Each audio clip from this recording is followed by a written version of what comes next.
నమస్తే, welcome to Aadan. నేను దీప్తి మధుసూదన్ రెడ్డి. ఆంధ్రప్రదేశ్లో ఎలక్షన్స్ పూర్తయిపోయాయి. ఇప్పుడు అందరూ కూడా రిజల్ట్ కోసమే వెయిట్ చేస్తున్నారు. మరి ఈసారి గమనించినట్లయితే ఎక్కడా లేని విధంగా, ఎన్నడూ లేని విధంగా ఓటింగ్ పర్సంటేజ్ అనేది అమాంతం పెరిగిపోయింది. ఈవెన్ ఈ విషయం పైన CEO ముఖేష్ కుమార్ మీనా కూడా మాట్లాడుతూ ఎన్నడూ లేని విధంగా ఓటింగ్ పర్సంటేజ్ అనేది పోల్ అయింది అంటూ కూడా చెప్పారు.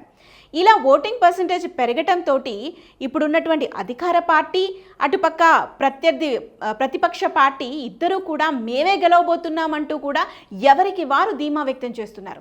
ఇటు చూసినట్లయితే అధికార పార్టీ ఏమంటుంది, సో మేమిచ్చిన సంక్షేమ పథకాలు తీసుకున్న లబ్ధి పొందిన మహిళలంతా కూడా అర్ధరాత్రి అయినా సరే క్యూ లైన్లలో నిలుచొని మాకే ఓటు వేశారు, సో మేమే గెలవబోతున్నాము, అధికారంలోకి వచ్చేది మేమిచ్చిన పథకాల వల్లే పర్సంటేజ్ అనేది పెరిగింది అనేది అధికార పార్టీ చెప్పుకుంటుంది. ఇటు ప్రతిపక్ష పార్టీ టీడీపీ ఏం చెప్తుంది, ప్రస్తుతం ఉన్నటువంటి అధికార పార్టీలో ఉన్నటువంటి వైసీపీ పైన ఉన్న వ్యతిరేకతతోనే ప్రజలంతా బయటికి వచ్చి అభివృద్ధిని కోరుకుంటున్నారు కాబట్టి వాళ్ళంతా అర్ధరాత్రి అయినా సరే క్యూ లైన్లలో నిలుచొని టీడీపీకే ఓటు వేశారు అని చెప్పి టీడీపీ వాళ్ళు అనుకుంటున్నారు. మరింతకీ ఓటింగ్ పర్సంటేజ్ పెరగటం వల్ల ఇంత మార్పు జరుగుతుందా, అసలు పర్సంటేజ్ పెరగటం వల్ల అధికార పార్టీకి వ్యతిరేకంగా ఓట్లు పోలవుతాయా, మరి ప్రతిపక్ష పార్టీ గెలిచే అవకాశాలు ఏమైనా ఉంటాయా, లేదంటే అధికారంలో ఉన్న పార్టీకి అవకాశం దక్కుతుందా, అసలు గతంలో ఏం జరిగింది, ఒక్కసారి ఆంధ్రప్రదేశ్ ఎలక్షన్ ప్రొసీజర్ కనుక మనం చూసినట్లయితే ఏం జరిగింది, ఇయర్ టు ఇయర్ డిఫరెన్స్ ఏ విధంగా ఉంది, పర్సంటేజ్ పెరిగినప్పుడు ఎలాంటి మార్పులు జరిగాయి ఏంటి అనేది ఒక్కసారి వెనక్కి వెళ్ళి చూద్దాం. ఉమ్మడి ఆంధ్రప్రదేశ్ ఉన్నప్పటి నుంచి కూడా పర్సంటేజ్ ఏ విధంగా ఉంది అనేది ఒక్కసారి మనం గమనిద్దాం. సో మనం చూసినట్లయితే 2004 విషయం నుంచి స్టార్ట్ చేస్తే, సో 2004లో ఓటింగ్ పర్సంటేజ్ అనేది 69.96గా నమోదైంది. సో ఇక్కడ చూస్తే మీకు 0.81% పెరిగినట్టుగా చెప్తున్నారు. సో 2004లో 1999 కన్నా కూడా ఓట్ పర్సంటేజ్ అనేది 0.81% పెరిగింది. మరి ఆ సమయంలో ఏమనుకున్నారు, ఓట్ పర్సంటేజ్ పెరిగింది కాబట్టి అధికార పార్టీ పైన వ్యతిరేకతతోనే ప్రజలంతా వచ్చి ఓటు వేశారు, సో ఈసారి పార్టీ మారబోతుంది అనేది, అధికారంలోకి వేరే పార్టీ రాబోతుంది అనేది వినిపించింది. ఎస్, అలాగే అప్పుడు టీడీపీని కాదని చెప్పి కాంగ్రెస్కి అవకాశం ఇచ్చారు ప్రజలు. సో 2004లో ఓట్ పర్సంటేజ్ పెరగటం వల్ల పార్టీ అయితే మారిపోయింది. సో ఒక్కసారి 2009లో ఏం జరిగిందో చూద్దాము. సో ఓటింగ్ పర్సంటేజ్ చూస్తే 72.72%, 2.76% పెరిగింది. 2004తో పోలిస్తే 0.81% పెరిగింది 2004లో, కానీ 2009లో 2.76% పెరిగింది. కానీ అప్పుడు కూడా ఏమనుకున్నారు, అప్పుడు ఇలాగే టీడీపీ కూటమితో కలిసి వెళుతోంది, సో కూటమి అధికారంలోకి రాబోతుంది, కాంగ్రెస్ పార్టీకి వ్యతిరేకంగా ఓట్ బ్యాంక్ అనేది పోలైంది అని చాలా రకాల వార్తలు వచ్చాయి. కానీ ఏం జరిగింది, అప్పుడు మళ్ళీ కాంగ్రెస్ అధికారంలోకి వచ్చింది, మళ్ళీ రాజశేఖర్ రెడ్డియే ముఖ్యమంత్రి అయ్యారు. సో ఓట్ పర్సంటేజ్ పెరగటం వల్ల ఇక్కడ వ్యతిరేకత ఓట్ బ్యాంక్ అనేది పోల్ కాలేదు, సో ప్రభుత్వం పైన పాజిటివ్గానే ఓట్ బ్యాంక్ పోలైంది. సో ఇక్కడ మనం 2004-9ని ఇలా గమనించవచ్చు. సో ఒక్కసారి మనం 2014లో, మరి 9 తర్వాత 14లో ఏం జరిగిందో ఒక్కసారి చూస్తే, సో రాష్ట్రం విడిపోయిన తర్వాత ఆంధ్రప్రదేశ్లో ఎలక్షన్స్ రిజల్ట్స్ కనుక చూసినట్లయితే 74.68% అనేది పోల్ నమోదైంది. సో దాంట్లో గమనిస్తే 2.04% ఓటింగ్ అనేది పెరిగింది.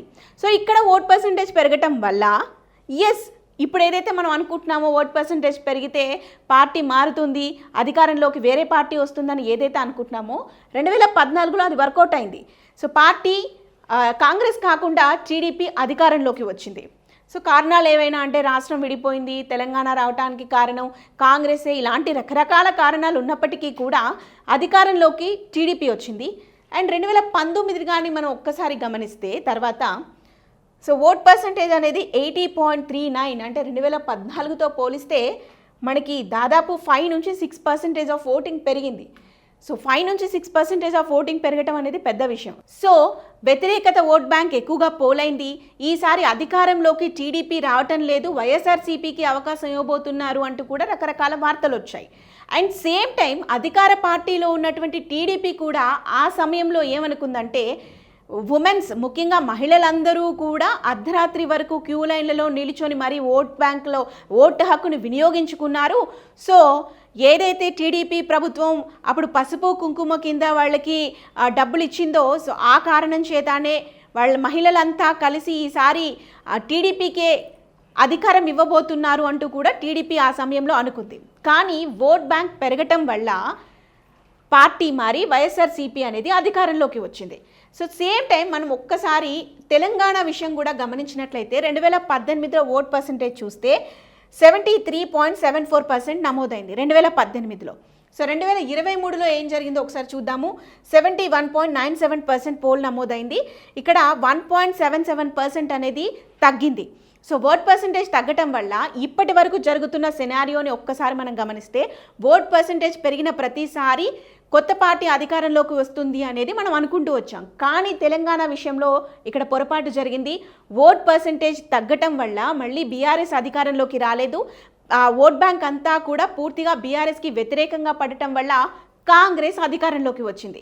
అండ్ సేమ్ టైం మనము 2004, 2009 విషయంలో కూడా చూసినట్లయితే ఓట్ బ్యాంక్ పెరగటం వల్ల ఇక్కడ మాత్రం అంటే ఈ సినారియో సేమ్ కంటిన్యూ అవ్వలేదు. 2004, 2009 విషయంలో మాత్రం ఓట్ బ్యాంక్ పెరిగినప్పటికీ కూడా సేమ్ పార్టీ మళ్ళీ అధికారంలోకి వచ్చింది.